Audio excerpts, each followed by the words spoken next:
தமிழகத்தில் அதிகரித்து வரும் குழந்தை கடத்தல் சம்பவங்களினால் சென்னையில் சாலையோரங்களில் வசிக்கும் மக்கள் பெரும் அச்சத்தில் உள்ளனர். இது குறித்த ஒரு செய்தி தொகுப்பை பார்க்கலாம். கடந்த சில வருடங்களாக தமிழகத்தில் குழந்தைகள் கடத்தப்படுவது அதிகரித்து வருகிறது. இதனால் பெற்றோர்கள் அதிர்ச்சியில் உள்ளனர். ஒரு வருடத்தில் தமிழ்நாட்டில் மட்டும் சுமார் 650க்கும் மேற்பட்ட குழந்தைகள் கடத்தப்படுகின்றனர்.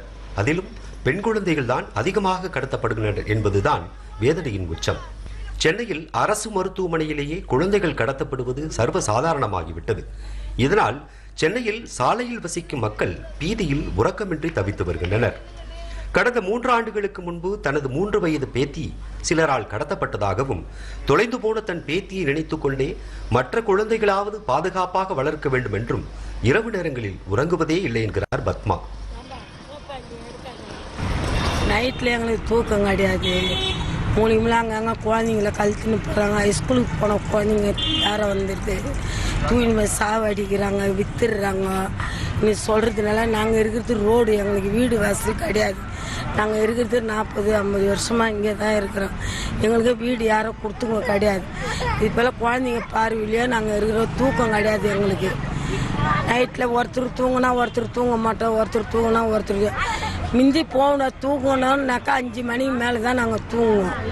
இவ்வாறு கடத்தப்படும் குழந்தைகள் பிச்சை எடுக்க பயன்படுத்தப்படுவதாகவும், வெளிமாநிலங்களில் விற்கப்படுவதாகவும் தொடர்ச்சியாக குற்றச்சாட்டு முன்வைக்கப்படுகிறது. 3 வருஷத்துக்கு முன்னாடியே என் ஃப்ரெண்டு காண போயிட்டா.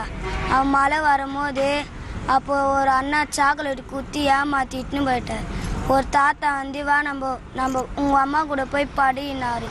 அந்த பொண்ணு பேச்சு கேட்காம அவர் கூட போயிடுச்சு. தமிழகத்தில் சராசரியாக ஒவ்வொரு நாளும் 2 குழந்தைகள் கடத்தப்படுகின்றன. கடத்தப்படும் சாலையோர குழந்தைகள் என்ன ஆனார்கள் என்பது இதுவரை யாருக்கும் தெரியாத மர்மமாகவே உள்ளதால் தெருவோர வாசிகள் தினமும் அச்சத்திலும் அதிர்ச்சியிலும் நாட்களை கடத்தி வருகின்றனர்.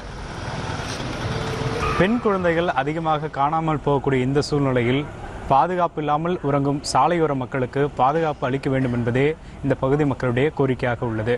ஒளிப்பதிவாளர் ஸ்ரீராமுடன் வேல்முருகன், நியூஸ் 18 தமிழ்நாடு.